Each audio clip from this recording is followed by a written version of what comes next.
Bonjour, je suis, Frédérique Penaud-Lorca, pathologiste de métier, directrice générale du Centre de lutte contre le cancer, Jean Perrin à Clermont-Ferrand et présidente déléguée, du groupe Unicancer, donc qui réunit les 18 centres de lutte contre le cancer français.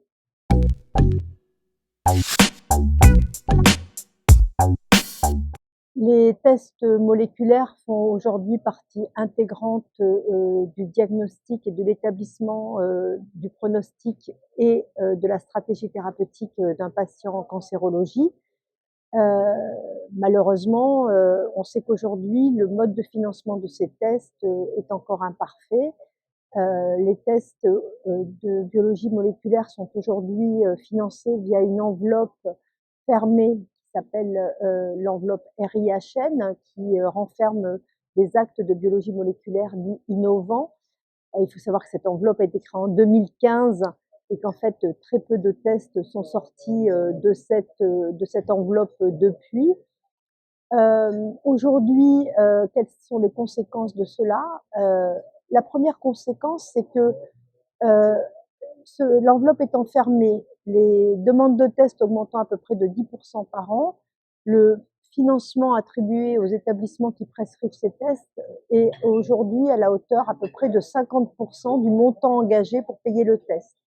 Donc il y a une grande partie des tests qui restent à la charge des établissements, ce qui crée dans certains établissements un risque de sous-prescription de tests pour des pressions économiques et donc un risque majeur d'inéquité d'accès à ces tests pour les patients ou les patientes atteints de cancer.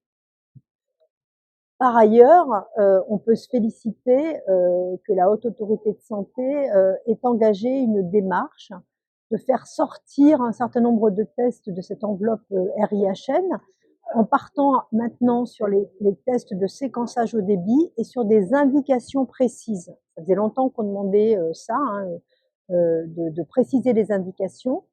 Et donc, ils ont priorisé sur plusieurs années 3 indications par an qui vont être examinées pour une inscription éventuelle à la nomenclature, sachant qu'une fois qu'on a eu ça ne veut pas dire que le test est remboursé le lendemain, puisqu'il y a tout un process ensuite avec l'UNCAM, la Direction de la sécurité sociale, la DSS, pour négocier le prix de ces tests. Néanmoins, donc c'est quand même un progrès majeur.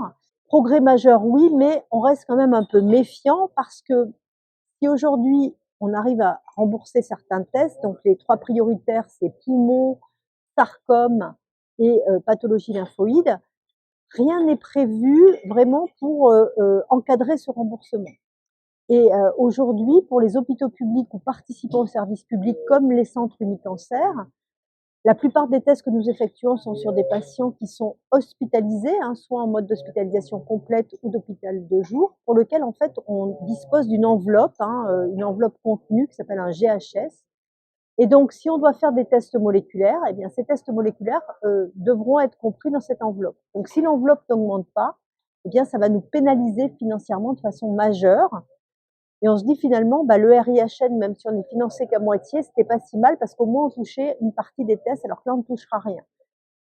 Et pourquoi c'est inégal? C'est que dans le secteur libéral, en fait, on facture chaque acte que l'on fait lors de l'hospitalisation, donc ça ne posera aucun problème. Donc oui, on a des progrès, oui, on est content, mais on alerte aujourd'hui nos tutelles de réfléchir au plus vite sur l'encadrement d'un potentiel remboursement de ces tests de biologie moléculaire.